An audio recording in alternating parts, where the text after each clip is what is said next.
Kane is in the building.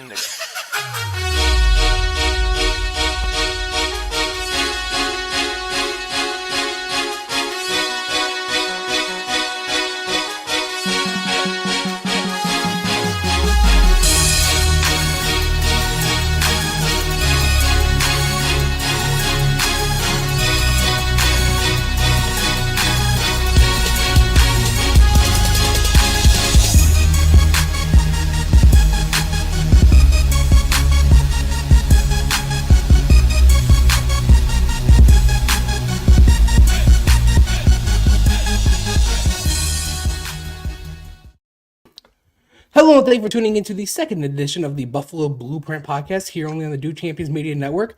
I am Pat Bruknis. You can find me on Twitter at Pat_Bruknis, and I'm here with my co-host Jake Steinhart. You can find him on Twitter at JakeFBData. Jake, how you doing tonight, man? Doing great, man. So excited. Week 1's finally here. Feels like it took a long time, but we've made it. It's tomorrow.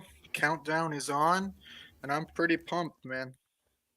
So am I. And before we get any further, I just want to give a quick shout out to our sponsor at BetUS. Listen up, sports bettors. Your favorite sportsbook, BetUS.com, is back for our 30th year of sports action.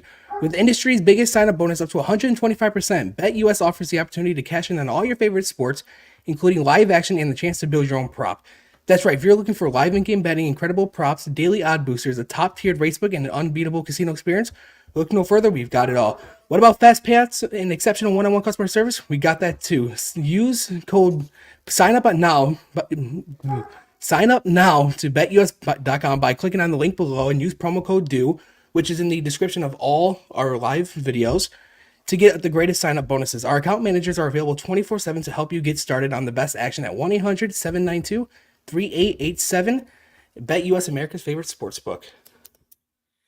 Thank you to BetUS. Yes. Definitely, I had a little action going today. I don't know about you, but I Yes. sweated it out for Kansas State and Oklahoma State. They pulled through for me. Iowa let me down at the last second. But I'm looking forward to tonight. I got some Nebraska action and some Tennessee, NC State overs. So I'm excited. Football is here. And Right. thanks, BetUS, for sponsoring the show. Yeah, and thank you to BetUS for sponsoring the network as well. And before we get started into the NFL action, I want to talk a little bit about one of the biggest upsets in recent memory in college football. You had to do My it. hometown team, the Northern Illinois Huskies, take down the number 5 ranked team in the country, Notre Dame, in Notre Dame. You want to talk about a team that was ready to play and a coach that had his players ready to play? Man, NIU was ready to play. They did not shy away. Their defense played tough. It was just an amazing thing to see. That's the biggest NIU win in school. That's the biggest win in school history. And their first their first win against a top ranked team. Top 10 ranked team. Yeah, it was unbelievable. What a cool story, too. I mean, the coach played there, the running back, met his wife Yeah. there, and then, it was his dream job. Now he's got it, and then he goes and gets the program's biggest win in history. So awesome day today. That was probably the best story. Yeah, and I mean that running back, Andre Brown, he had over 200 scrimmage yards. That guy played exceptionally well in that defense, man. To show up like that in the game, especially in Notre Dame, that's a pretty hostile environment to play in, and they showed up. That was unreal, man. I just want to give a little quick shout out to them. So Jake, let's talk a little bit more about the NFL now. Thursday night football. What's your initial reactions of it? Well, I live in Chiefs Kingdom, sadly, so that wasn't great watching them win, like usual. But I thought it was good, man. Overall, the Chiefs' speed. I think they're back. With Worthy. Obviously, that riled up the Bills fan base, but Andy Reid knows how to scheme up that speed, and I think that's going to be a key for them is stretching defenses horizontally and then vertically. Their offensive tackles, though, man, are still the weakness on that offensive line. Um, I think if you're going to get them, that's how you're going to get Mahomes. Kelsey had a quiet night too.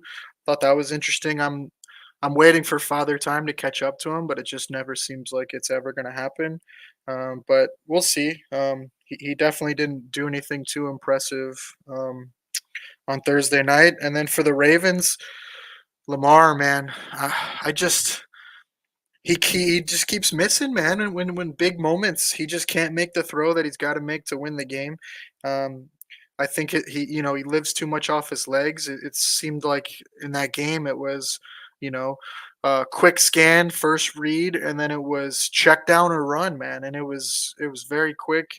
He had guys open. It looked like I saw Zay and Bateman open multiple times, and he just refused to want to throw it to him. I also think that Baltimore line um, with the three new pieces. It's got to gel, man, because they're going to struggle this year if that O line doesn't come together. What were your thoughts? No, before you bring up a good point. Lamar in the big moments continues not to show up. At what point does that become who he is? I mean, it's not his second or third year, right? I mean, what it's his Right. seventh year. Yeah. So I mean, I think it is who he is. I don't know if at this point he's all of a sudden going to develop into a precision passer. For me, I've been waiting for him to develop some kind of touch with his throws. I mean, you saw Josh early on, his first couple years where he was, throwing the balls too flat and too much power on him, and it seems like Lamar just hasn't learned to do that. I think his last four throws were all high and flat, and really makes Yeah. it tough on the receivers. Bateman made a great catch to get him down there, but even that He ball did. was high. So yeah, I don't know. I think this is who Lamar is. He's going to excel and put up stats.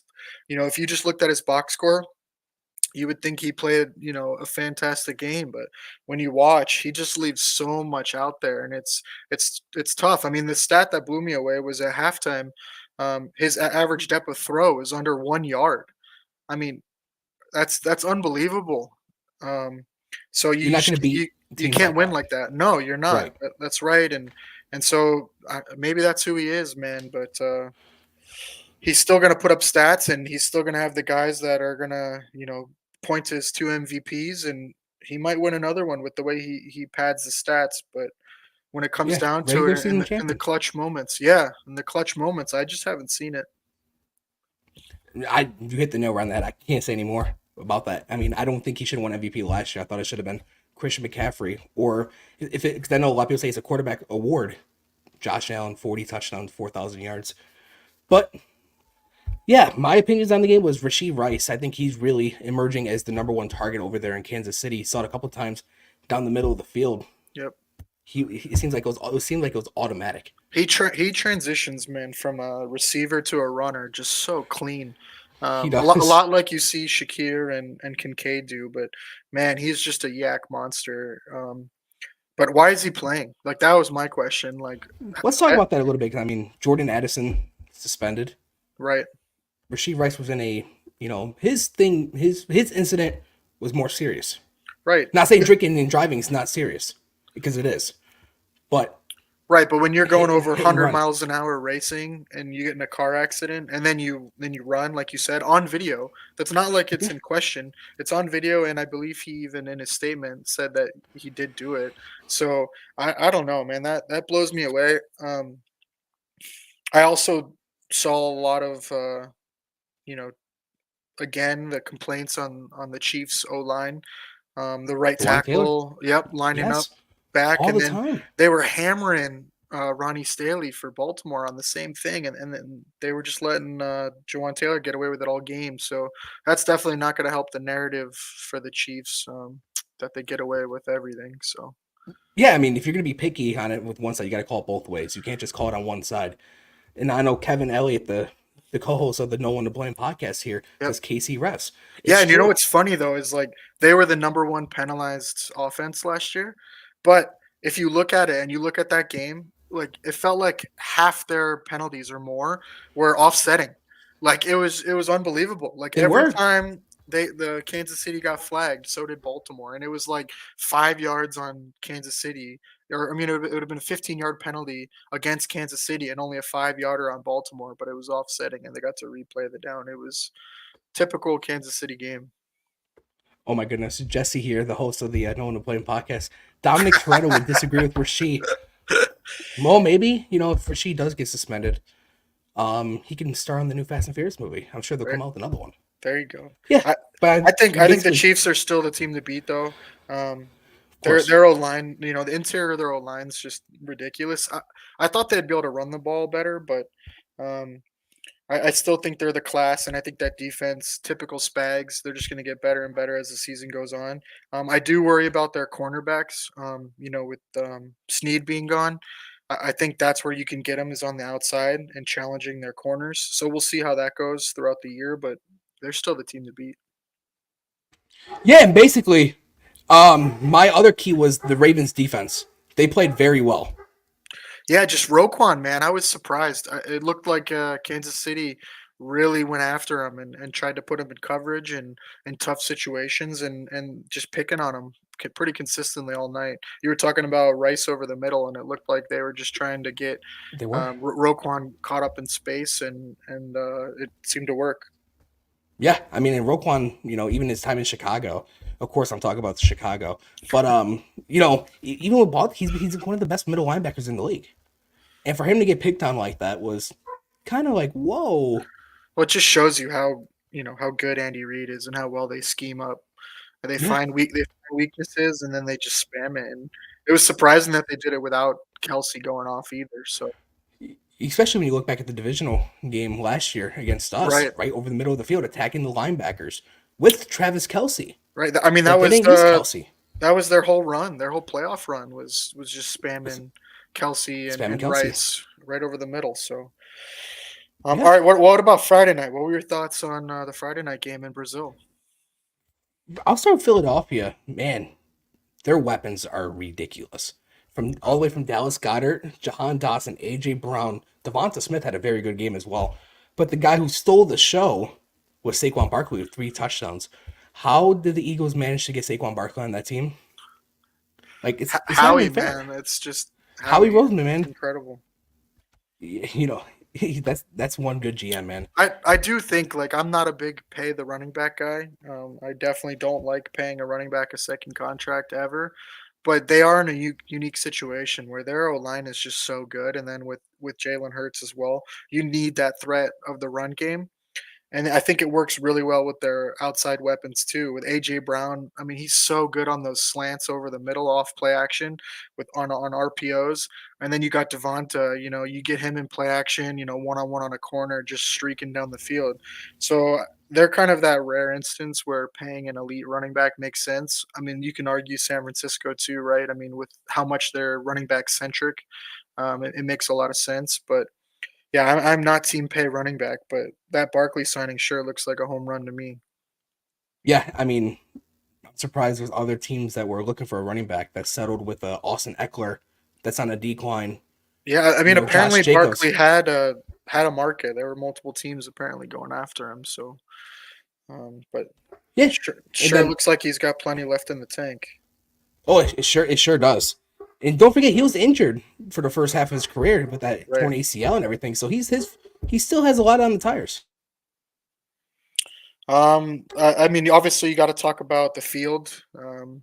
It's Yeah, Again, like, it's embarrassing the NFL can put the product on fields like this. I mean, it looked real slick. Guys were slipping everywhere. I don't think the Jordan Love thing, his injury, it came out now. It's an MCL sprain. He's going to miss probably 4 to 6 weeks.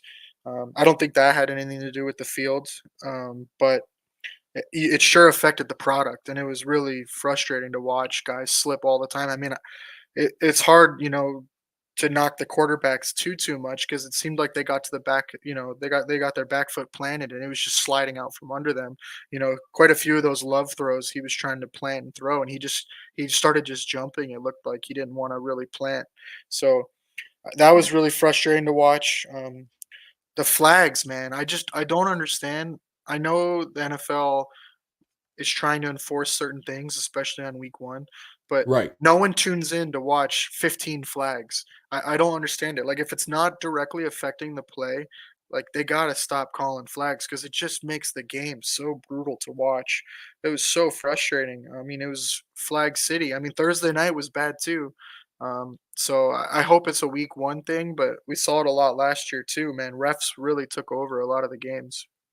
Yeah, and that's what I don't like about the NFL referees. They put their input is too much on the game, more than the game itself sometimes. And me personally, like you said, you can call a flag on every play. Yeah, There's holding on every play, but when do you want to call it? right. Why do you want to call it in the fourth quarter on a game-winning drive? Why not call it in the first quarter on the first drive? Right, and a lot of it's like, backside of the play where it doesn't even affect it. The cornerback, on the backside of a passing play gets called. It just those are really frustrating. And yeah, the points that, like Kevin says in the chat, like the points of emphasis are really frustrating where they just single out a certain thing they want to harp on. Um, it's tough to watch. So hopefully it's just a week one thing, and it's not something we gotta talk about every week. Um, the other thing was the kickoff, man. I think it's a disaster. The new kickoff. I was excited to watch It, it, but there's no it's just no touchbacks. returns. Yeah, they Yeah, no, it's just touchbacks. Take it to 30 every time. right when they first came out with the rule, it was supposed to be to the 35, and they changed it to the 30, and that ruined it. I mean, the kickoff's dead. They got to change that. If they don't, then the kickoff's pointless again. But we'll see when they do it. I doubt they're going to do it while there's week Anytime one soon. games still going on. Right. Yeah, I could see it like maybe after the week one games when they see what 90% of touchbacks. I think through the first two games, it's at a worse rate than it was last year for touchbacks. So they went backwards, which is unbelievable when they were already at like 90% touchbacks. So that was the other big thing from Thursday and Friday was the touchbacks were really annoying. Um, Overall for Green Bay, I mean they got to figure out something to do. While Love's out, I don't think Willis is No, it. that, Maybe yeah. they're calling Tannehill right now. He did work with Matt Lafleur in Tennessee, so they have a track record. So that's probably makes the most sense. I worry about that Green Bay defense. I'm not a big Jeff That was Halfley my fan. I that's my second point. I'm glad you're bringing it up now. Yeah, I'm not a big Jeff Halfley fan. I haven't been, even his college days. So we'll see. It's obviously week one, and Philly is a tough team The to NFC try Pro to Bowl team. stop.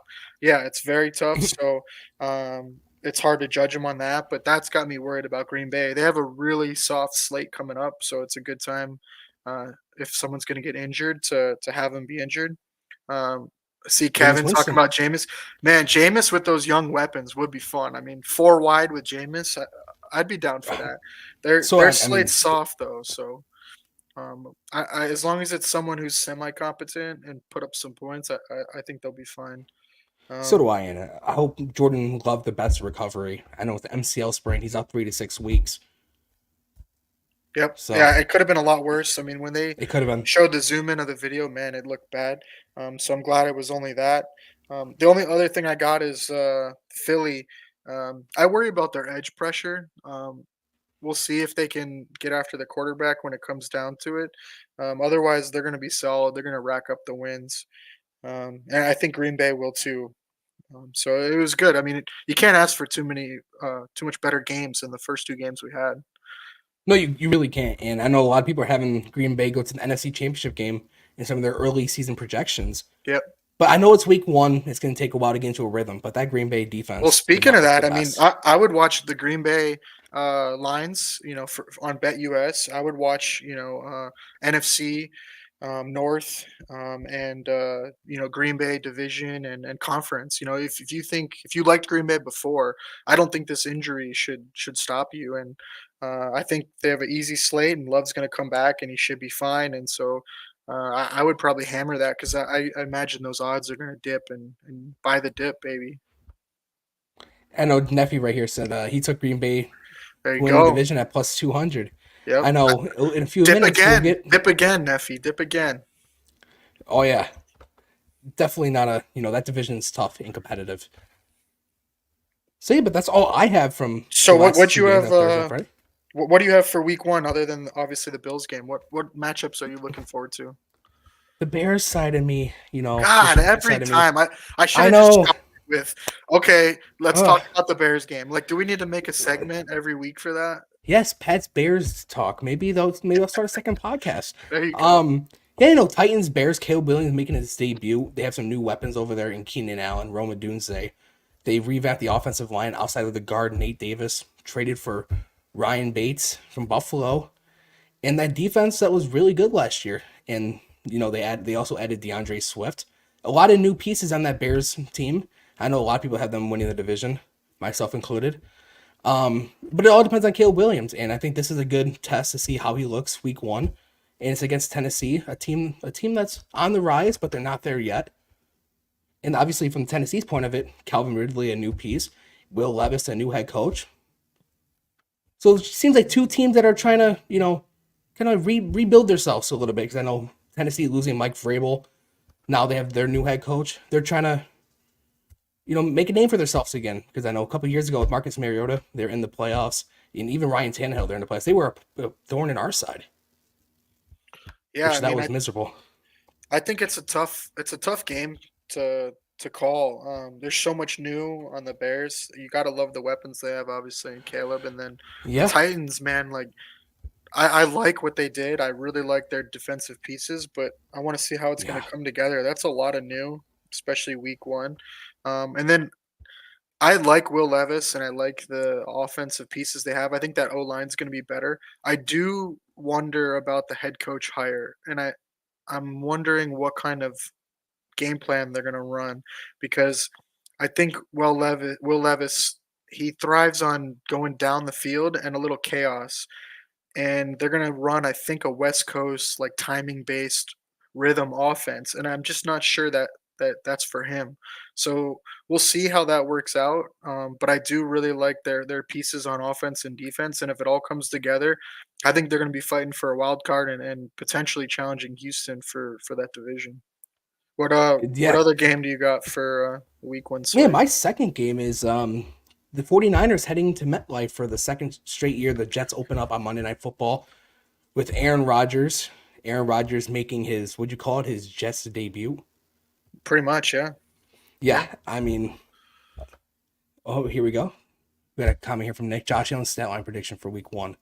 I'm sure we'll get into that in a little We bit. will definitely get into that. Yeah, we will get into that in a little bit. Yeah, but we don't even know if Christian McCaffrey's playing. The Jets are trying to prove they are who they say they are. They're the favorites to win the AFC East. And Aaron Rodgers is trying to prove that he can still play. They got a championship. Well, I don't know. They got a playoff defense over there in Jersey.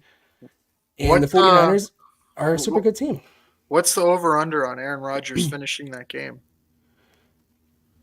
I've seen a lot of things that said Leonard Floyd is on the other side. I hope Right. no injury on Aaron Rodgers. And I worry But about that offensive line, man. I mean that if they're it's a boomer healthy, bust offensive line. right? If they're healthy, I think it could be a top 10 offensive line, but they're old and it's asking a lot, injury prone. So and they got to gel. So it's an interesting matchup, week one. So It is. And we got yeah, you want to go ahead and say it? sure. Neffy brings up a great point. Rookie QBs weeks 1 through 3 are 5, 15, and 1 against the spread. I think the last rookie number one pick to win their first start was Derek Carr with That Houston. sounds right. That So, sounds right. yeah, that Tennessee Chicago game's really interesting from a betting perspective. So It is. And we'll my final see. touches on the Jets and Niners game is the 49ers are obviously a championship contending team. Yeah. And it's a good test for the Jets.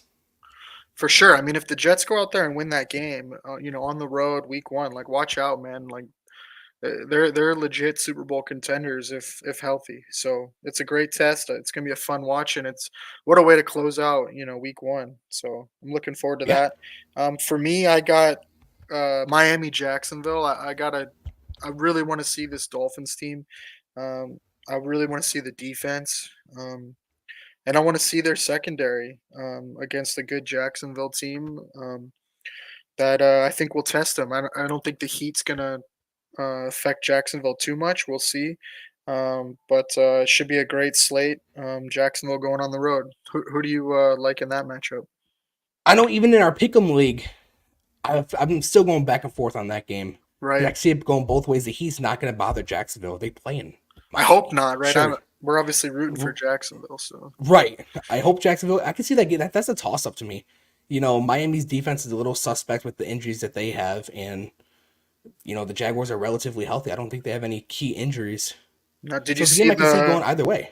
the quotes Jaguars saying that they have Tua figured out and run, one read quarterback, get him off his They're not first lying. read. Right. So I want to see if they can do it.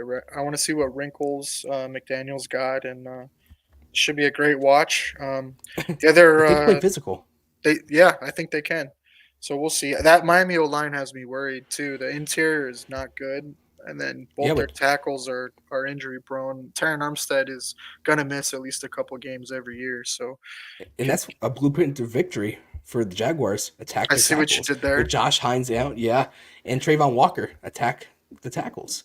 That's Yep, a blueprint to victory. I hope so. I would love to see Jacksonville go in there and beat Oh, up me too. Miami week one. Oh Um, yeah, the next one I got is Texans Colts. Another AFC like that one. matchup and a AFC South one. I want to see if the Texans can continue where they left off. They beat up on a lot of bad teams to end the year. Obviously, they won the playoff game, which was great, but Yeah, I want to see them do it for another year. And we'll see. They got a lot of new pieces too. yes Daniil they do. Hunter, Steph Diggs, obviously. So let's see if Stroud can do it for a second year. And then the Colts. I mean, who knows, right? I mean, they go as Anthony Richardson goes. I talked about it last week. Yep. He's really boomer bust. Can he stay healthy? I think they'll be exciting to watch. I think that Colts O line is going to be really good. I think they're going to be back to what they were a couple of years ago, and if they are with JT running on the ground, that's going to be a tough team to beat. So I'm looking forward to that being a good contest, and we'll see who comes out on top. They're going to have the early lead, I think, in the South. And that's Indy's another team that's boom or bust. It, like Right. you said, goes as far as Anthony Richardson goes. If Anthony Richardson is a guy who puts up 3,800 yards, 30 total touchdowns, that's a team that can contend for the South. They have a really good team. The offensive line is built. Their defense, they still have DeForest Buckner, Kenny Moore, Grover Stewart, I believe, as well, and Yep. Jonathan Taylor, I mean, and Michael Pittman. Oh, I that's think a good that's team. the South and the North. I mean, I really think we need them to beat up on each other. I think that really helps the Bills this year. Yeah, If those teams can just steal wins from each other, I think that would go a long way to helping out the Bills in the division or seeding, and then also if they have to go for a wild card. So I'll be watching both of those divisions closely throughout the year. yeah, we have to because well, now very quick on Houston, very quick. Over under Stephon Diggs throws a fit more than 7 times in a 7.5 this So season. I'm not sure because he's on the 1 year deal. So that's got Oh, me that's going true. back and forth, right? Like, does he just do whatever the hell he wants, and he's got to put up numbers. He wants to get paid. Um, so I don't know. Is he gonna be a Under. good boy because he's gonna be a free agent and wants his reputation to be all right, or if they start losing, or if he's the third option or fourth option on that offense, which is very possible, with Nico Collins and Tank Dell. Um, We'll see, man. Who knows? I think he could blow up, but I wouldn't bet on it. I think he's probably going to play nice, and as long as they're winning, you won't see too much. You're definitely going to see him talking to Stroud a lot on the sideline, though, because that's just what he does. Yeah. So I'm sure Bills Mafia won't make anything of that. No, just like Xavier Worthy, on a blown coverage for a 40-yard touchdown.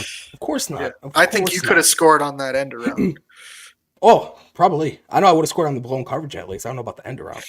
Yeah. But All right. no. How about we All get right. into this? Let's do it. Tell the people what we did this week for them. Yes, we had on Bo Brock. He's the host of the PHNX podcast. We had him on asking about the Arizona Cardinals and his blueprint to victory for a Cardinals victory. And it should be playing right now. Yes, here on the Do Champions Network. I'm Pat Bruknis. I'm here with my co-host Jake Steinhart. And today we have a special guest with us, Bo Brock, with the PHNX podcast. Bo, how you doing tonight? Doing good, Pat. Jake, thanks for having me, man. Excited to get closer and closer to kickoff on Sunday. Yeah, I can't Finally. wait. I'm super excited. No doubt about it, man. What's up, man? Yeah. So, I know my first question for you is, can you give us a quick recap of the Cardinals' offseason and training camp? Is there any major storylines? Yeah, absolutely. I mean, this is an Arizona Cardinals team that was coming off a rebuilding season last year, new regime, new head coach, Jonathan Gannon, completely overhauled coaching staff in front office with Monty Ossenfort, who has, New England ties. He comes from that organization during all the successful years there in Foxborough and kind of got his hands on it. They switched to a draft and develop team, and they've been loading up on picks, 9 picks in 2023, including Paris Johnson Jr., a franchise left tackle, made the switch over from right tackle to left, his first game at the pro level on Sunday. And then this past offseason, just loaded up 12 picks in the draft, including 7 in the top 100, 2 in the first round, 4th overall, Marvin Harrison Jr. When you talk about the top storyline going into this game on Sunday, it's what's Marv going to look like at the pro level. We saw him dominate the collegiate level so much that he had all the tape out there. He didn't really have to participate in the pre-draft process, had a unique kind of approach to that.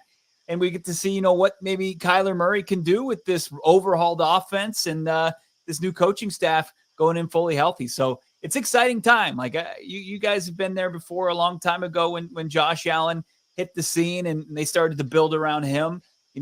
What kind of excitement and I guess hopefulness kind of surrounds a franchise and a fan base? Yeah, definitely. I can't wait I think the Cardinals are going to be a very good team this year.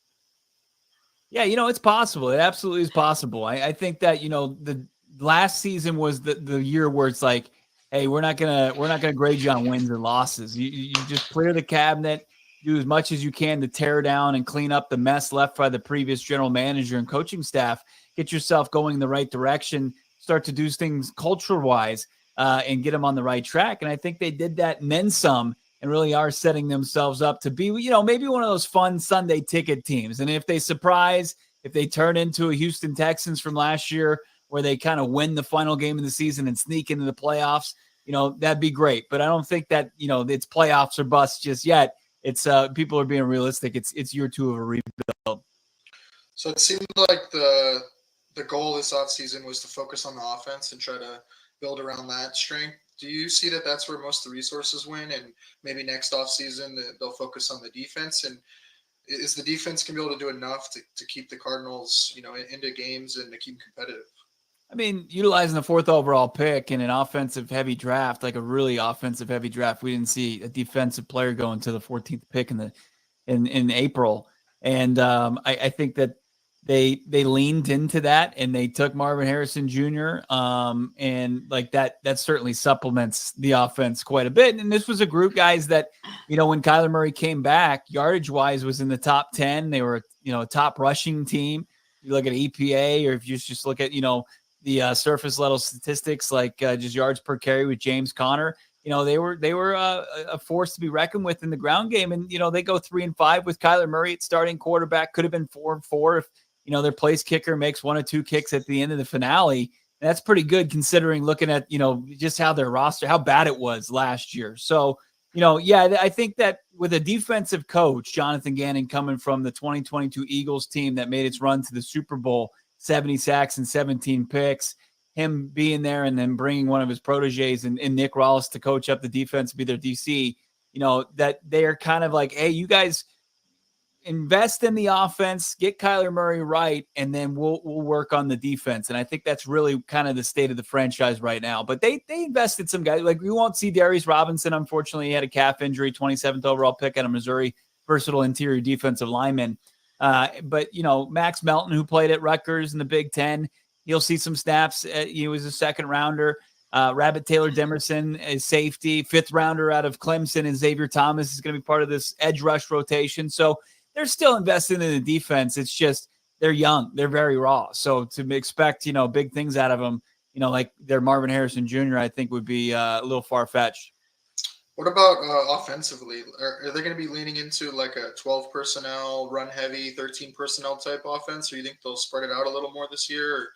Or, last year when Murray came back, they led the NFL in rushing efficiency. So yeah, they're probably going to lean to that again this year. Absolutely. I think that they love that. They like to kind of create that conflict offensively, with Kyler Murray, William Mobile himself, and James Conner, who seems to kind of be fighting off father time at 29 years old, just getting better and better.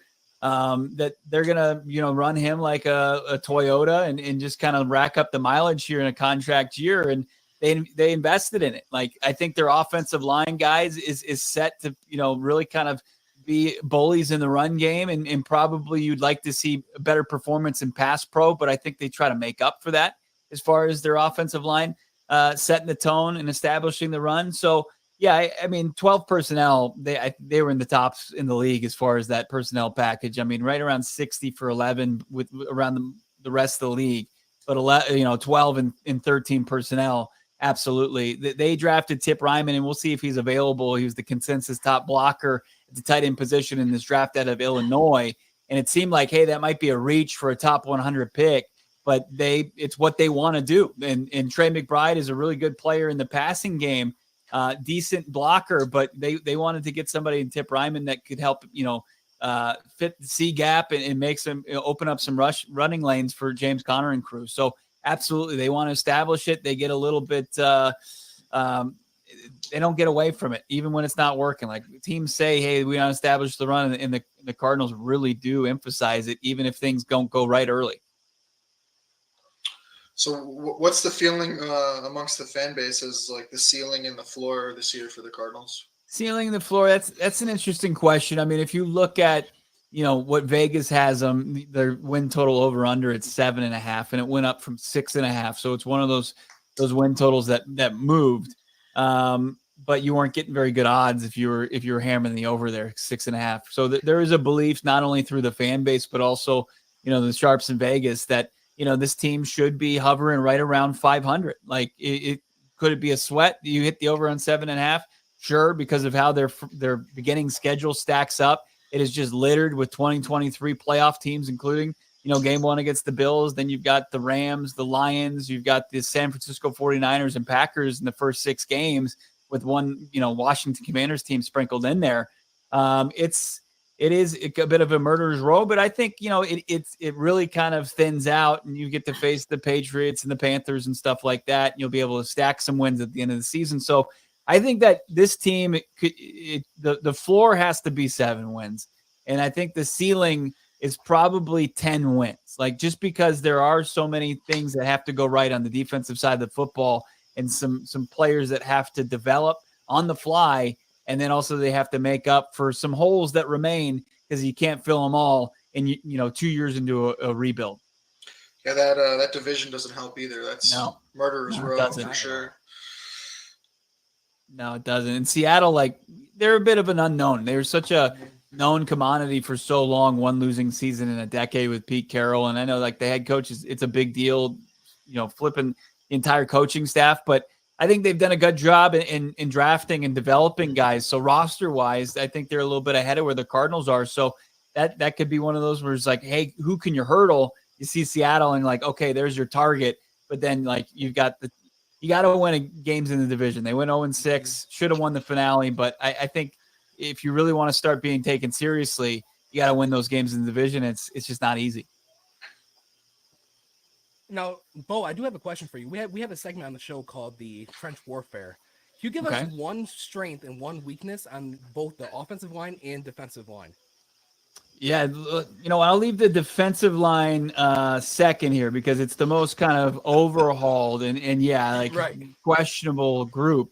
But you got to understand, we're coming from, like, one of the worst position groups in the NFL in the last 5 years last year. So it's a little bit better. I'll be willing to kind of talk about it without vomiting. But, like, I think that the offensive line was one of the more consistent groups last year. Like, you look at them, they're not going to blow you away. You look at their PFF grades, and none of them are PFF darlings or anything like that. But what they do is they can really kind of run block. But, pass pro, they struggle. And, if you're starting to look for some strengths, there's the unknown with Paris Johnson Jr. going from right tackle to left tackle. I think it's more of his natural position. And in the long run, he'll be better fit for it. But, game one, I don't know that. So I won't say that definitively right now, even though I'm excited about Paris Johnson Jr., the 6th overall pick at Ohio State in 2023. But, you look at the interior, and I think that what they can do, like, Yelda Froldho is somebody that they got as kind of a journeyman that didn't get an opportunity, drafted the Patriots, went to Cleveland, was kind of a guy that filled in here and there interior wise and found a home at center. And they just extended him for 2 more years. And it's just kind of one of those fun stories that you like to follow. He solidified that spot. And I think he sets the tone. And he's not a guy that's going to, overwhelm you with his power or anything. But, I think he does everything pretty well. So that's kind of what you're dealing with the offensive line. Will Hernandez is another guy that had to get out of his first situation to find, a path at the NFL level. A former Senior Bowl darling, 2nd-round pick that didn't work in New York, but I think has found a home here and has been really good. But is there anybody is there anybody that's really just going to dominate and just hold your defensive line at bay? I don't know just yet, but I think Paris projects as that. But other than that, just some decent serviceable pieces that work as a cohesive unit will really kind of rely on continuity, come Sunday. Defensive line, wholesale changes across the board. They spent some money. They didn't go the route of, one guy and Christian Wilkins in a $100 million deal. Instead, they went with, they diversified a little bit, got Justin Jones from the Bears. They got Bilal Nichols from the Raiders. They wanted, obviously drafted Darius Robinson, but he won't be available. And then brought back LJ Collier with 2 pieces that they liked from last year's unit. That was a 6th-round pick and Dante Stills and Roy Lopez, who's really their true nose on their defensive line. So it's a good rotation. I mean, regardless if they had stars in it, it's guys that they would rotate in and out. But, I think day one, I think a guy like Justin Jones is probably going to be the most dangerous in coming after and kind of wreaking havoc. But I think they're also just like the offensive line, they're better suited to slow down the run. And maybe what the defense is going to try to do is make the Bills, one-dimensional, and Josh Allen try to get on the same page with his new group of wide receivers. Do they normally run a 3-4 base, or is it a multiple front, or what does JG like to do? It's a multiple, like you see, primarily through preseason, you'll see kind of a bear front. Okay. But 3-4, I would say, I always ask him this, and JG's always we don't really have a base or anything like that. But very rarely do you see anything that resembles a 4-3, mostly 3-4 stuff. Sometimes it's 2 defensive linemen and edge in a pair of outside linebackers. And so, yeah, they love to give different looks. That's something I think that they rely upon scheme wise, just to keep up and keep an edge, just because personnel wise, it isn't there yet. Okay. So having said all that, if you had to try to predict the way forward for a Cardinals victory, a blueprint for a victory, what would you say would be the keys for that to happen? Yeah, I mean, we talked about the run game, and the run game can really help you out across the board. And, I think one of the keys is keep Josh Allen and that offense on the sideline. And, I know that's a plan that can get, derailed with 2 quick scores from an Allen-led offense. And next thing you know, you got to kind of recollect yourself. But I think that's probably what they want to do. They want to establish your run, get maybe the Bills defense to creep up a little bit, and then take advantage with a nice group of young budding playmakers, and Marvin Harrison Jr. and Michael Wilson, Greg Dortch, and Trey McBride, who emerged for 80 catches, 800 yards at the tight end position last year. So obviously the offense is the strength, and we've all, established that. So if they can get themselves into a lead position and then start to maybe figure out what they have on defense, and it's always easier to do that when you're playing ahead than from behind, I think that would bode well for the Cardinals, but that would bode well for the 31 other teams in this league. Definitely. Have you had a chance to give a score prediction yet? You know what? I did one on a Bills podcast that won't be named. But we like them. It's okay. Yeah, I'm sure you do. I didn't know what you guys felt about them, but I'll say this: I haven't done it on my own show, and I'm looking at obviously the odds here, and it's a high point total, right? 48 and a half, depending on what book you're looking at. Mm-hmm. And now I think I saw it's down the spread's down to 6. Mm-hmm. I think the Cardinals. I'll take the Cardinals in the points, but I don't know if I'm courageous enough to say, hey, they're absolutely going to go into Orchard Park and get this done. I think I won't be shocked, But I think if you're going to get the Bills, like this is the best time to get them with all the changes that they vulnerable. Do they have their eye, forward? Like I take the Bills in the long run, but like, could the Cardinals get them, catch them off guard? Yeah, I think they could, but I'm not willing to do it just now. I think I'm going to have this Cardinals team prove a lot here in the next couple of weeks before I really start taking them in upsets over teams that have consistently found success the last couple seasons. I always like to say week one's a liar, so yeah, anything can happen. For sure. One bonus one for you. What's the outside perspective of the Bills? We've obviously had some changeover and some big names leave. I think we're curious what some outside media and some other teams think of looking at the Bills and their prospects this season. Yeah, I'll start with this. I think Josh Allen being considered overrated is the dumbest thing I've ever seen. It really is the stupidest thing. I like, just look at his performance when the games matter. Like, I mean, there are tons of quarterbacks that have worse, resumes in the regular season and far worse in the postseason than Josh Allen. And for him to kind of have to take that, and he probably didn't care, but for me, I think it's just irresponsible to try to lead, content with that. But I think that, like I said, vulnerability, you got McDermott, I'm sure, who's feeling the hot seat, but he's been pretty consistent, obviously taking this team from that playoff slump, so long, it feels like long ago, but it was longer than that they were out of the postseason. So it's like Josh Allen it's going to take a Herculean effort, I think, with all the changes to get them to where they want to go, but it has the ability to do so. And I think if the players that they brought in and switched out other bigger names that you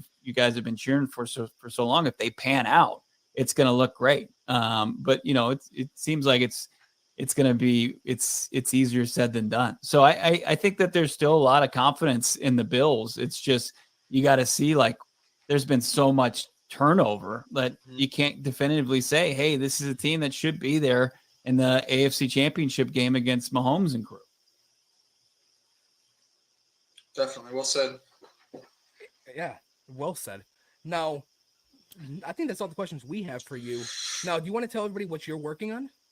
Yeah, every day we're talking about this Cardinals team. We've seen 8 wins in the last 2 years, and we've been working through it. So we're excited to see some better times, right? So there's some fun players on this team. I think it will be, I don't know if you'll embrace that, and your fan base will embrace it quite on Sunday. Like, they could be pesky.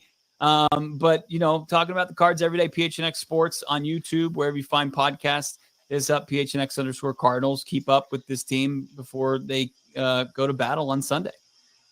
Awesome. Well, thank you, Bo. We really appreciate you joining us. Yeah, likewise, guys. Thanks for having me. No problem.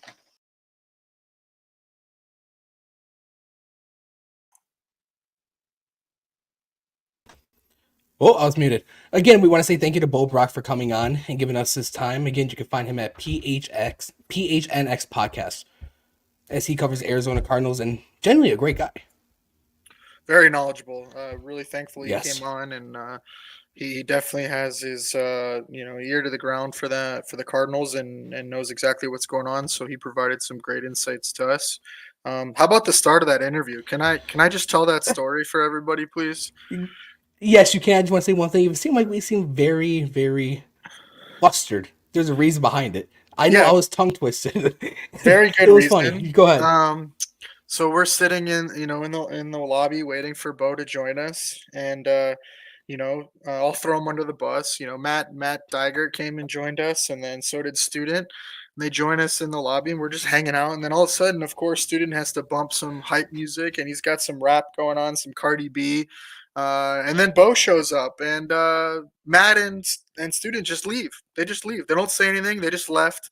Bo comes in, and Cardi B's blasting, and we didn't know how to turn off the music. So the first 2 minutes, we're sitting in the lobby with Bo, listening to Cardi B, and not knowing how to turn the music off. We've never talked to him. We've never met him. Like, I had just DM'd him to get him the interview. So that was our first interaction with him, and it was Cardi B just blasting, and us just looking at each other like mortified and just confused on how to get the music off. So that's why the interview was a little touch and go to start, but Man, is Bo super professional and so thankful he joined us. That was awesome information. Oh yeah, so am I. It was great to have him on. And Bo, if you're watching this, we again apologize for that. We're not gonna say what song it was or what the lyrics were saying, but it was not professional on our end. So I had to call Matt and Student and be like, "Hey, how do we like? You guys got to turn the music off. It's glitched." Yeah. It was not glitched. I guess we had to turn it off. Which Hey, it was our first, first interview. So it happens, live and you learn. Just, let's not let it Yep. happen again. Um, Nope. and yeah, like what'd you have, what was your takeaway from the interview? What'd you think? Yeah, my takeaway is the revamp of the offensive line, how they took a lot of pieces and how many draft assets they have last draft in this upcoming Yeah, draft. Paris Johnson. Yep. Yeah, they a lot of moving pieces, and I know they're trying to protect Kyler Murray, who's coming off a ACL injury. I know he played in 8 games last year, and we'll get further into that with his stats and everything. But that's kind of my biggest takeaway is what they're building from scratch, basically. Yeah, for sure. I mean, Monty Austinfort, their GM, was left with a steaming pile of you know Manure. Yeah, pretty much. And Steve Keim was basically not there for most of his final year, so there was just a disaster there. And so he's done. I think he's done a really good job. Offensively, they have a really nice cabinet of weapons, and then I think their O line's going to be serviceable. Um, why don't we get into that a little bit? How about we start our segment? Each week we're Yes. going to do a segment called Trench Warfare. We're going to look at the offensive and defensive lines of both teams and specifically how they match up to each other. We're going to use some grading between PFF and then also ESPN Next Gen Stats on pass rush and run blocking, things like that. So we'll talk about it, and we'll talk about some key matchups and maybe some weaknesses that the Bills can exploit, and then maybe some areas where we need to watch out for that the opponent could exploit.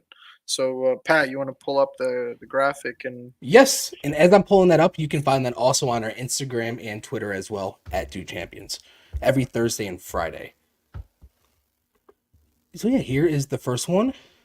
So Jake, I'll let you take over right here because this is your project, this is your baby. sure. So as you can see, Um, we got the Cardinals offensive line versus the Bills defensive line. For me, on the Cardinals offensive line, I really like Paris Johnson, their starting left tackle. He played right tackle last year. This is going to be his second year.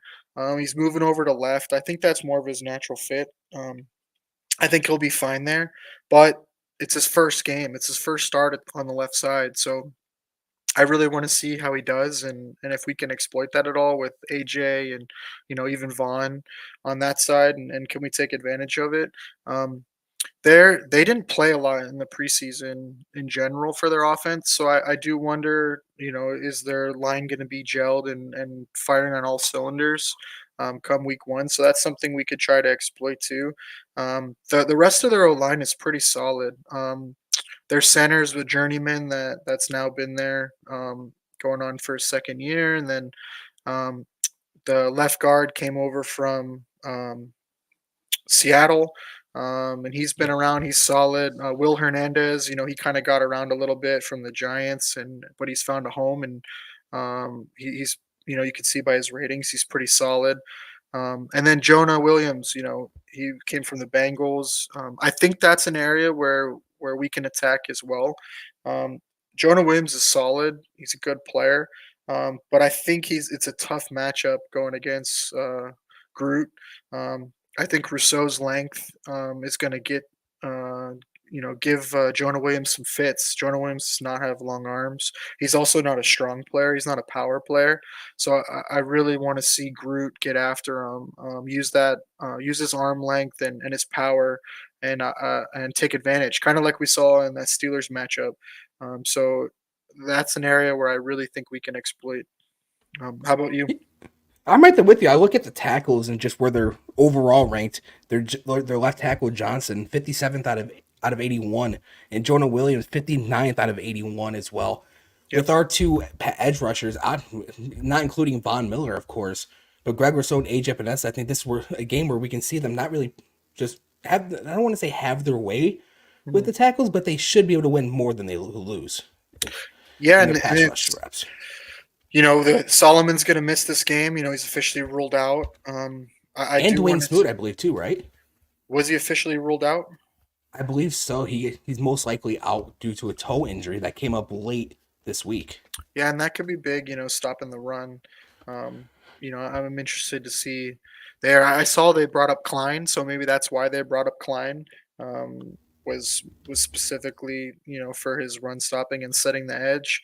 Um, Right. that's where I really want to see this D line. You got to stop the run against the Cardinals. So I want to see Jones, Ed Oliver, and Johnson as well. Really, really take control of the center and not let Connor run between the tackles. Keep the linebackers clean. That's really going to be the key to the game. And then also with Kyler, and the big thing for me with Kyler is he wants chaos. He doesn't want to play in structure. He invites the pressure, and he's so quick that he waits for defenders to not be sound and to get out of their rush lanes, and then he'll exploit that and take off. So I am curious to see what the rush plan is. Are we going to do more contained style rushing and try to keep him in there, or get after it? I think it's a dangerous game to play with Kyler. He will run, and he's got plenty of arm to hit anywhere in the field. So I'm interested to see there. Like, are we going to actually try to get after him, or are we going to just try to play contain and keep him in the pocket?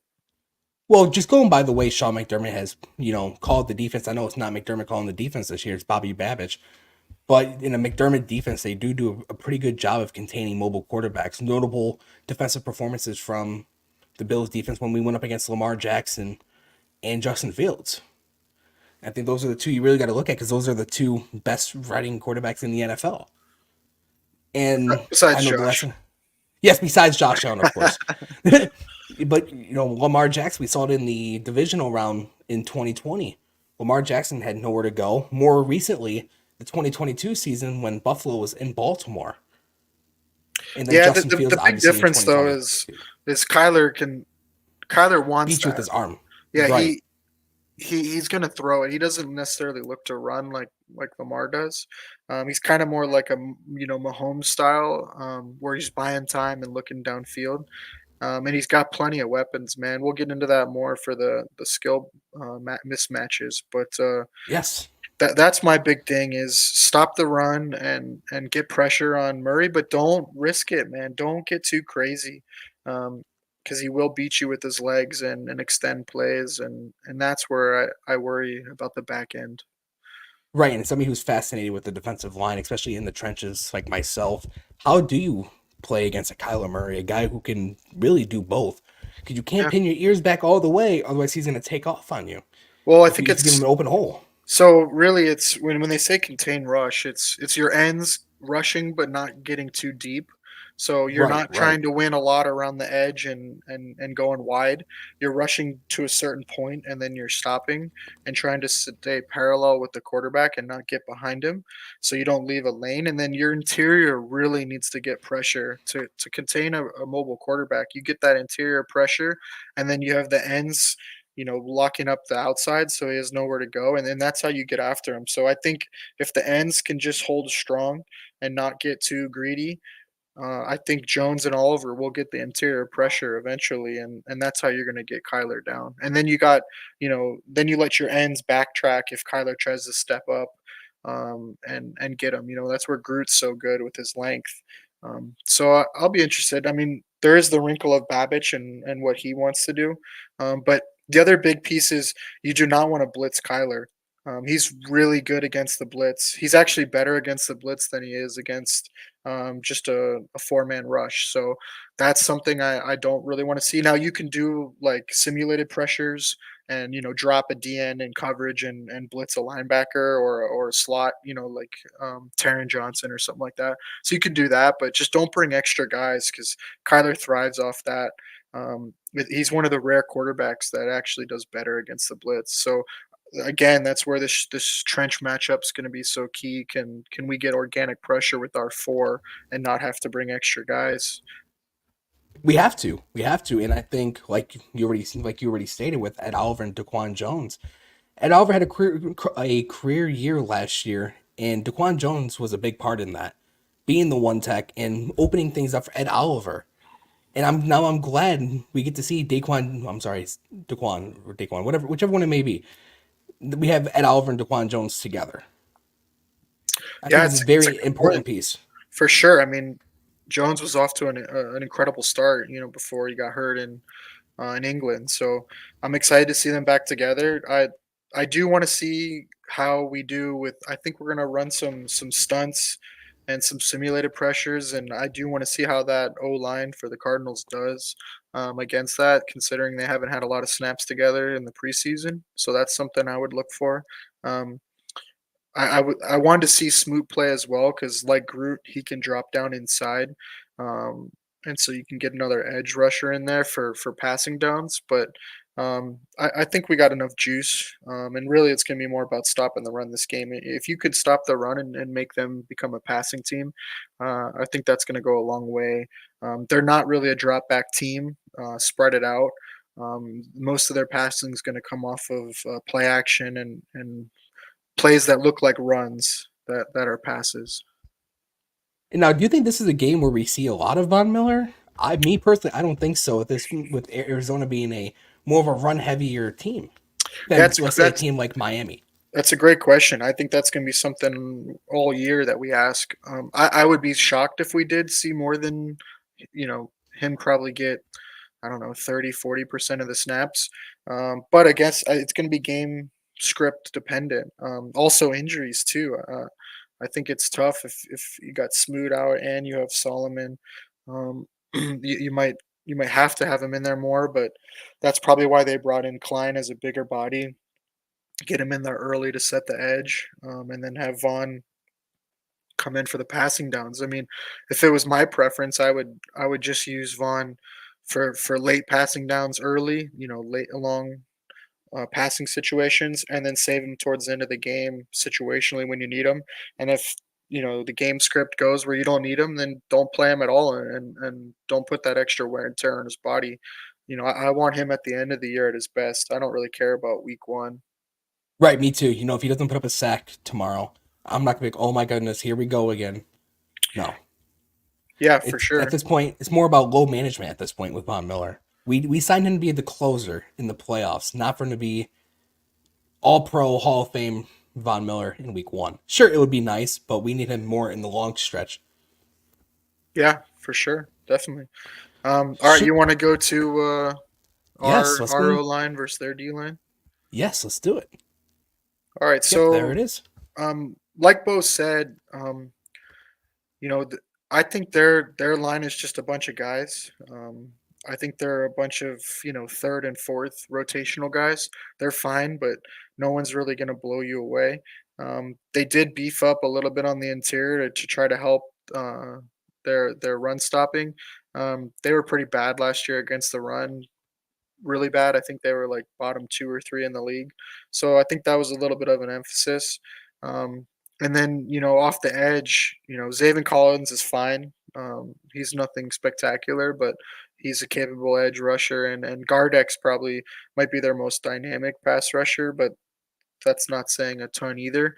Um, I will be interested to see how they use their fronts. So, when he was talking about using a lot of different fronts, it means that they're going to run like 3 and a 5-man front. So they'll bring those two outside linebackers down and have them line up on the line. They won't always bring all five. They'll drop usually one or two of the outside guys. But they can bring all five and stress your O line because all of them are capable rushers. So that's something to watch out for, and how the Bills respond to that. Is that where they have Knox in? How does the running backs do in pass protection in this game? I'll be interested to see because it is a different front. You don't see a lot of 3-4s in today's game. You'll see it every once in a while. A lot of teams will run multiple fronts, but they primarily run 3 and 5 looks. So We'll see. It was that's why I really liked us against the Steelers. The Steelers do a lot of similar with that, so it was good to see us against that and get some reps. Um, but I think the O line overall is going to be solid this year. I think McGovern will be fine at center. I know a lot of people were worried about that, but I trust Cromer, and I don't think they're going to just make a switch like that and not already have a really good idea of what it's going to look like. Edwards sliding over to the left side or from the sixth man. I don't worry about that either. He's been with Cromer before in the Rams. He's an adequate starter. Um, I do think there was an emphasis this year on the depth of the pocket. Last year, we were getting a lot of interior pressure, and that was a lot with McGovern and Morse, and even Torrance to an extent. Um, they were just getting beat inside way too much, and against the quarterback. I mean, any quarterback, right? If you want to, you know, confuse them and rattle them and get them looking at the pressure. You rush right at their face, right up the middle. Right. So I think that was an emphasis with this switch is to get more stout in the middle and try to hold the integrity of the interior of the pocket. So that's something I'll be watching for. This really isn't the biggest test for that, so that's why I'm looking just to make sure that our O line does well against this D line. And then for the run game, there's no excuse why we're not just running all day on this D line.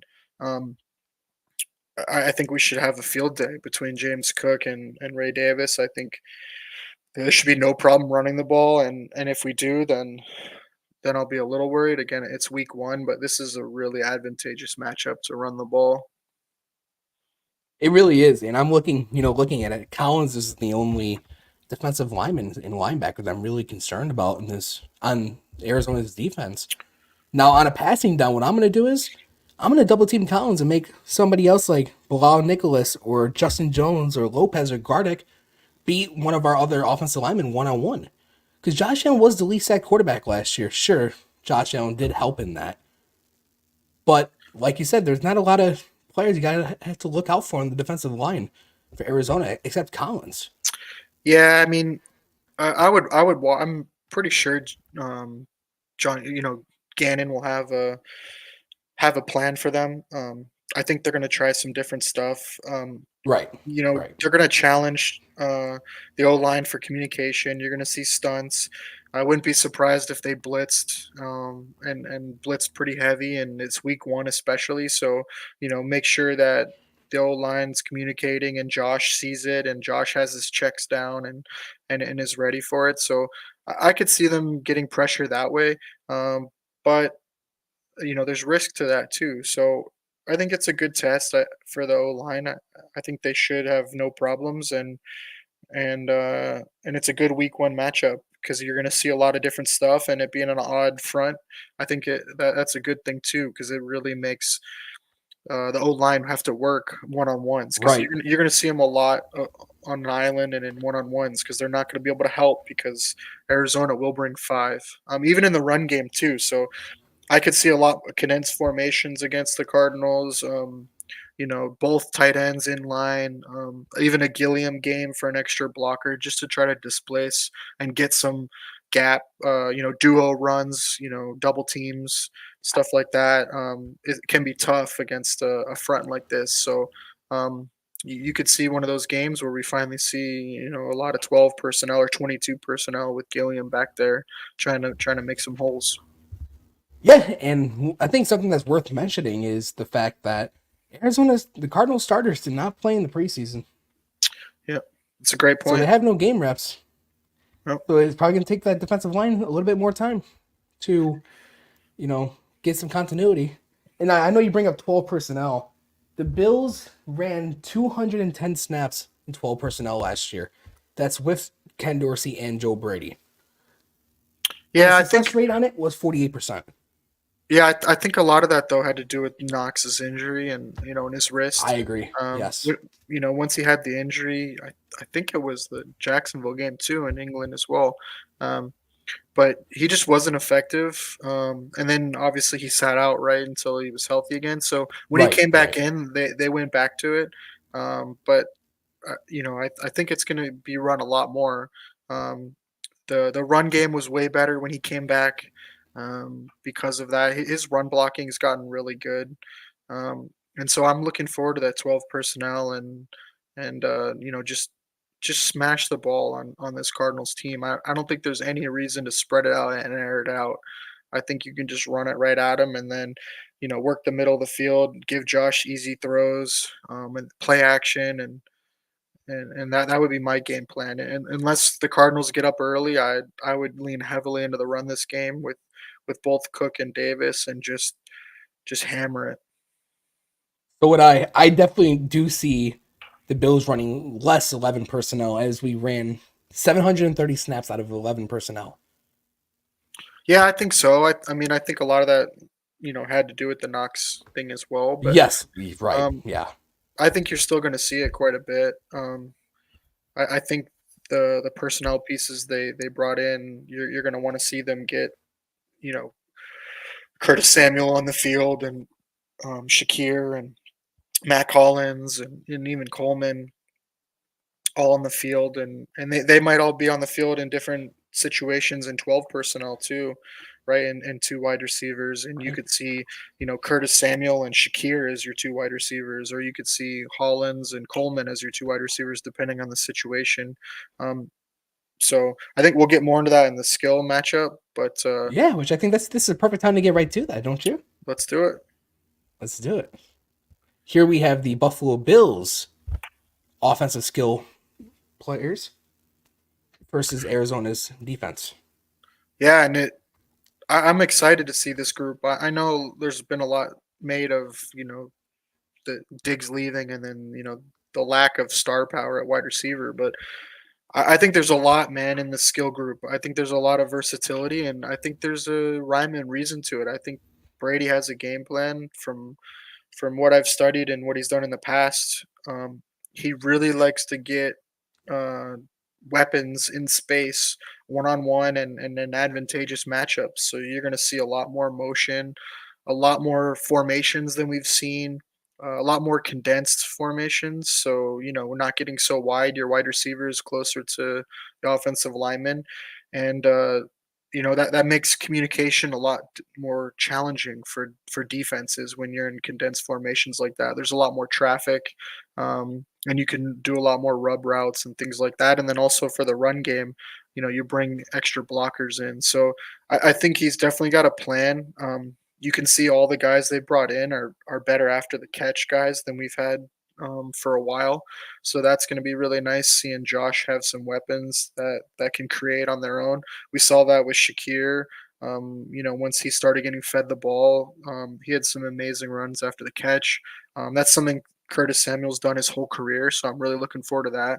You're going to see Curtis Samuel in the backfield. I'm guessing he's going to get a couple carries every single game, maybe some swing passes, tunnel screens like we saw in the preseason. He had that nice wide receiver screen. Um, so I'm excited to see that, and then I'm excited to see the maturation of Kincaid and work in the middle of the field and his run after the catch. Something we didn't see a ton of last year that I wanted to see was Kincaid and Knox working the seams of the field, so down the middle and getting more vertical.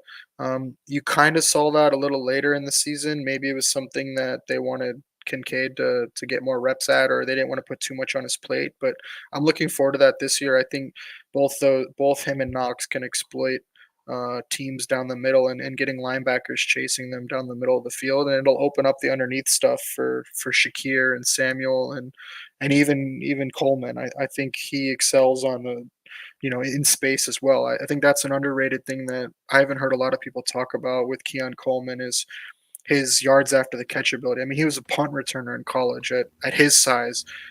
He can Yeah. really move in space and getting him one on one on a cornerback, with the ball in his hands. I'm excited to see that. So that's kind of my overall thing for the weapons we have for this year. What do you think?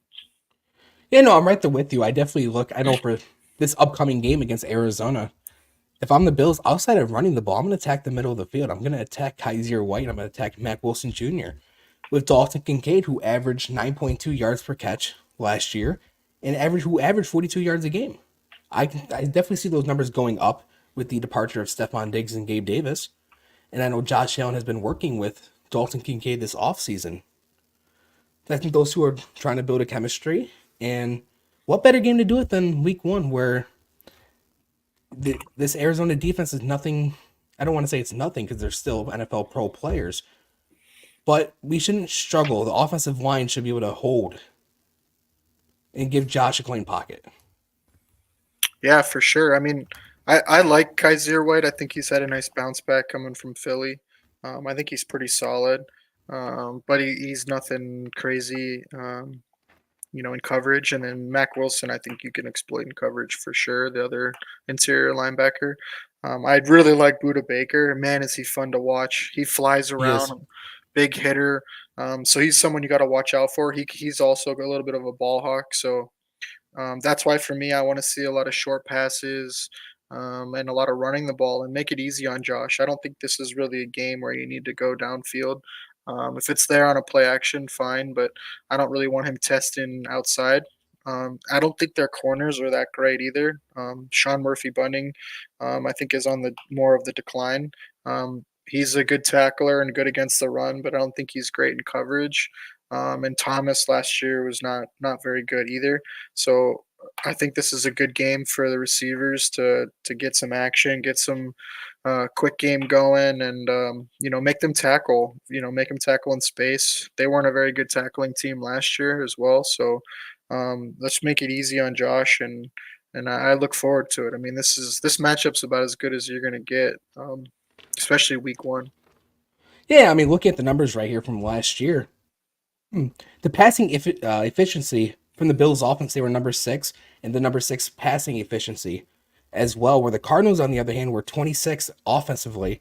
In defense, their pass defense was 31st. That's an attacking point. Like you said, this is a good matchup week one for Buffalo, especially where the Arizona starters have not played in the preseason. They have no in-game reps in the last, 6-7 months? Yeah. Yep. And, Yeah. I mean, and the then, pass and run. I mean, that's the thing yeah, for this defense last year. They did make some plays and they were opportunistic, but yeah, on a down to down basis, they can be had. So we just got to take advantage of it. we have to. And looking, again, I know we already went past it, but the trench warfare very quick. Josh Allen pass attempts last year resulted in a 56.8%, was successful in 56.8% of the time when he was not under pressure. That's another blueprint to victory. I know I'm getting a little ahead of myself, but everybody just saw the numbers. This Arizona D line is not the greatest. Yeah, for That's sure. All right, let's Should check we get out. in Arizona's offense? Yep. Yeah, I mean, this is a group that's really good. I mean, don't sleep on this Cardinals offense. I think a lot of what I've been seeing is Bills fans just taking this too lightly. I mean, this is a really good offense. I would not be surprised if this is a top 10 offense by the end of the year. Um, I think it's really good. We touched on their O line, and I think they're going to be a middle of the road, even maybe even a top third offensive line. But their weapons are very, very good. Obviously, they have the rookie Marvin Harrison Jr. Um, one of the best prospects to come out in a couple years, as far as for a finished product at wide receiver. Great route runner and good 50-50 as well, 50-50 balls. Trey McBride, really, really exciting young tight end, right there with Sam Laporta and Dalton Kincaid, as far as up and coming tight ends. He's really good after the catch, exploiting zone, space and zone. And he's got really good hands. But you get him open in space and let him run and watch out. He can really make some things happen. Um, I also like Marco Wilson and Greg Dortch. I think they're a little underrated. Greg Dortch in the slot is a speedy, very speedy guy, um, and he can go off. He's got quite a few games of over 100 yards, and he'll surprise you with his speed. That's going to be something I'll watch. The matchup with him and Taron Johnson. Going back to McBride, I'm interested to see how we play him, who matches up against him.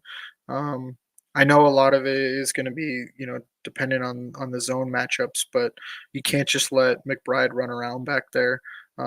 He's really good at finding the gaps and open areas in zone and sitting down, and Kyler's really good at finding him. So that's going to be one of the big key matchups for me is McBride and Dortch. I think if you focus too much on Marvin Harrison, those two will kill you. We touched on James Conner. I mean, the dude just doesn't age. It seems like he only gets better. Yeah. He's really good between the tackles, really physical runner. Not gonna wow you with his, make you miss, but he'll run right over you. Just a good runner, man, and I think that's he keeps them on schedule. Um, meaning they don't have a lot of, third and tens, second and tens. He's always picking up at least a couple yards, and then that makes it really easy for Murray to then execute the offense in passing situations. Um, I'm worried about um, Williams for us. In coverage and pass coverage. I know we talked about a little last week, but Hamlin starting and Taylor Rapp starting as well as Dorian Williams. Those are three guys that really love to come downhill and attack the run, which is great. But the Cardinals really excel at play action and disguising their play action, and so that's where I get worried is those three crashing down, and then you got Dortch or Marvin Harrison or McBride sneaking behind. So that's something I'm really going to be watching out for as far as a mismatch for us versus them. How about you? Yeah, for me, I'm looking at, you already said it, Trey McBride. He's a guy last year who averaged 10.2 yards per reception last year and averaged 48 yards a game. And I agree with you. If you pay too much attention to Marvin Harrison Jr., a guy like Greg Dortch, or even Arizona's running game, or obviously Trey McBride can get you. And obviously, Kyler Murray's legs. Arizona was first last year in the final 8 games of the year when Kyle Murray played in. They were the number one team in rushing efficiency last year, and number three without Kyler Murray. So that tells you even without Kyler Murray, this team can still run the rock pretty well. So to me, that's my biggest thing. And you already noted about DeMar Hamlin and Taylor Rapp and Dorian Williams. They like to come down into the box and make a play. They like to stop the run. And yeah, I know I'm kind of getting to my key to my blueprint to victory here. Yeah, well, why And don't you give them? What are your defensive? yeah, What's your defensive blueprint to a Bills victory? yes, my first one is stop the run. Either if it's from Kyler Murray, James Conner, or even Trey Benson, and as well as stopping the run, don't commit to the run too much to where you fall you get burnt on the play action. Then my second key to victory would be get off the field on third down. Last year, the Bills were not good on third down, which I hopefully now with Bobby Babich that will change. I hope it will change. I mean, we have some better pieces on defense, especially on the defensive line now, that will help get off the field on third down. So yeah, Yeah, I those are my think I three. think that's a great point. I mean, that's an area where we really struggled was on third down. It felt like we would get them to third and long, third and 14, third and 12, and then we'd let them off the hook and they'd convert. It was really frustrating last year at times watching that defense play well on first and second down and then just give up big plays on third down. So I'm excited to see what Babbage does. And I really hope he has that defense flying around and coming up to stop the run. I hope so because we're gonna need it. We're gonna need it. And I know even in the playoffs, it seems like the last couple years in general, it seems like we can't get off the field on third down. Yep. Look at that Minnesota with Justin Oh, Jefferson making that catch on fourth and 22 or third and 22, Denver, converted. right? The Sutton touchdown in the corner. Yes, the Sutton touchdown too, where it was like a 0.1 catch percentage. But Yep. we got to find a way to get off the field on those situations and not let the low percentage actually happen. Yeah, and then to your first point, stopping the run, I think that, it's been hammered over and over, but it's so key. I mean, you make them a pass first team, and I think that's huge for the Bills. They're such a good running team. Like we said, they finished, when Kyler was in there, they were the number one running team in football. So Yeah. that I think if we can, at least limit them and not give up big chunk plays on the ground. That's going to go a long way. We also don't want them to control the game. Just eat up a ton of clock and keep Josh on the Like bench. both So said, keep Josh Allen off the field. yeah, We can't allow exactly, that to happen. We for got to keep sure. them off the field with our rushing attack. For sure. How about the offensive blueprint to a Bills victory? Let's hear it. Let's All hear right. it. So for me, it's a clean game. I want to see limited flags, and I want to see no turnovers on offense. I think too much we give up those dumb, soft penalties, man. False starts, holdings that just aren't necessary. They're drive killers, man. And Josh is so good, getting out of holes, but then you're forcing him to be Superman. And I really want to see an efficient Josh week one and not try to do too much. I think that's how you let this Cardinals team hang around and beat you is you turn the ball over, you give him short fields, and you give him energy. So I want to see Josh play clean and the offense play clean and limit the flags and no turnovers. Um, and No, I then agree with you. Yeah. And point Josh two for Allen. me is red zone. Got to score touchdowns. Limit the field goals. Last year we gave up way too many opportunities between drops and miscues, and we just relied too much on field goals. And you got to score touchdowns, especially against a good offense like the Cardinals have. If it does get into a little bit of a track meet, you can't be trading touchdowns for field goals. So I want to see us convert in the red zone and score touchdowns. Yeah, and your first blueprint to victory. Yeah, we have to have a clean game. I think Josh Allen finished the last 9 games of the year in the regular season with an interception. That's unacceptable, especially in this modern day of football in the NFL where a lot of offenses are really good. And Yeah, then for sure. on the not settling for field goals. You can't afford to settle for field goals in general, especially again against these high-powered offenses, and especially when your kicker is Tyler Bass. And I didn't want to have to talk about that, but we're gonna I have to. think we kind of have to now. I think that's a blueprint to victory in itself. Well, Tyler it's not Bass. if you just score touchdowns, right? I mean, just score We'll still make the touchdowns. extra point. Don't. Yeah, that's okay. Just keep scoring Go touchdowns. for two. Don't put the onus on Bass. Let's give him a week off. No field goal game would be great. And let's not rely on him. So that is my offensive blueprints. What about getting back to some Bet US player props? Use Yes, make sure to use code DO, code and we have DO. all the Yep. links in every single live video that we have in our description. What are your player props for the game? My player props are they have Dalton Kincaid at 50.5 at -108.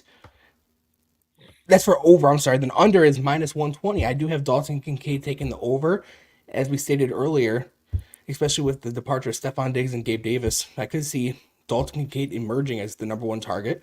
So I'm taking the over at 50.5. And then Josh Allen, I'm taking the over of 246.5 passing yards, which is at -114. I like it. Yeah. So let's go back to predicting Josh's stat line, because that kind of Yes, goes in line with your player prop. Um, I we I have the have this question right as there. a run heavy game. I want to see it as a run heavy game. I want to see us just control the clock, control the ball, and just run it.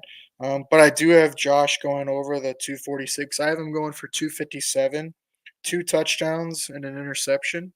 I hope he doesn't have the interception, but that secondary is opportunistic, and I like their safeties a lot. And so if we try to go downfield, I think that can be a problem. So I hope we stay efficient and short work the short game. But I got to at least put it out there. He could have one. I also have him going on the ground for 20 rushing yards. I don't think he's going to run the ball a lot. I hope he doesn't run it a lot. I'm not sure how Shouldn't much need to. design running. Right. And I think Ray Davis will take up some of the short yardage where we saw Josh. Save that stuff for later. But you know him, he's going to scramble some. So I do have him going for 20 rushing yards.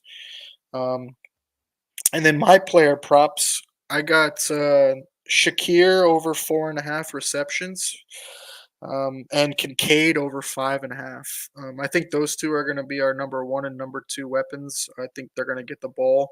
Um, and they're going to work the middle of the field. I think Shakir is going to work in the slot a lot, and I really like that matchup. So yeah, I have both of them going over 4.5 and 5.5, and then I have two bonus ones. I got Ray Davis as a sneaky anytime touchdown. I think it's at plus Ooh. 500 last I looked.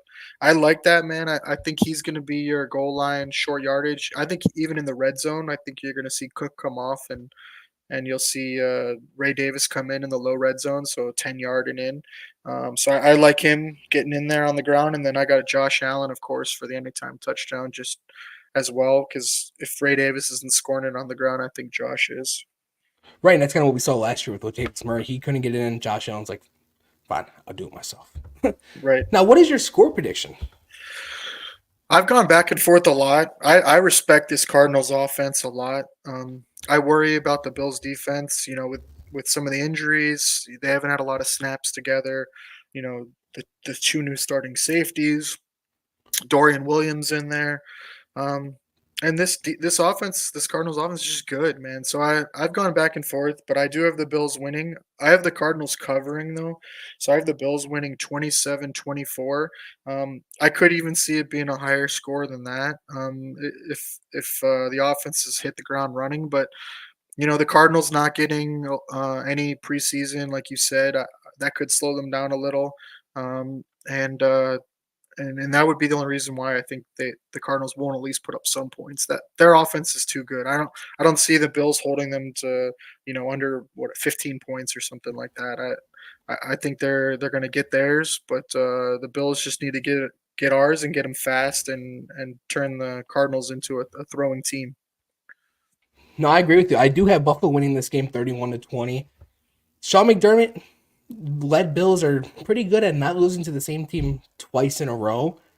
The last time we played Arizona, we know what happened in 2020, which I try not to think about that because wow. But yeah, then I think this will be a game where we do see the Buffalo Bills shut down the run and force Kyler Murray to be one-dimensional.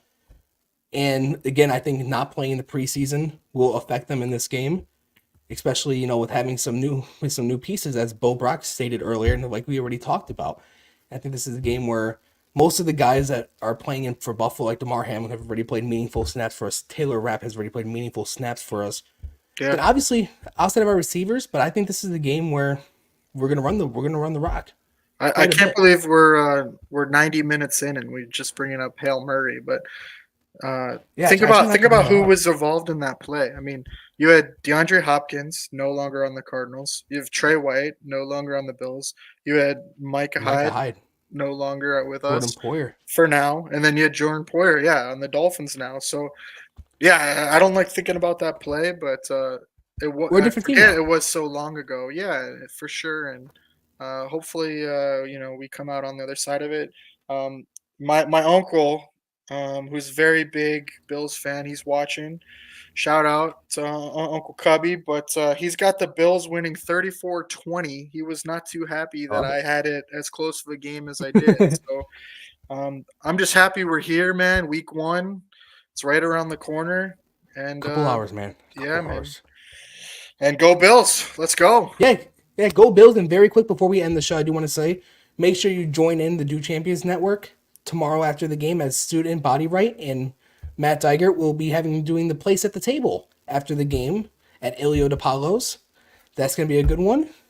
And yeah, I think that's the show. Go Bills. Jake, got any final things you want to mention? It's just good to be seen. Yes, it is good to be seen. And again, that's 5:00. They will be live at Ilio DePaulo's. And as always, it is good to be seen.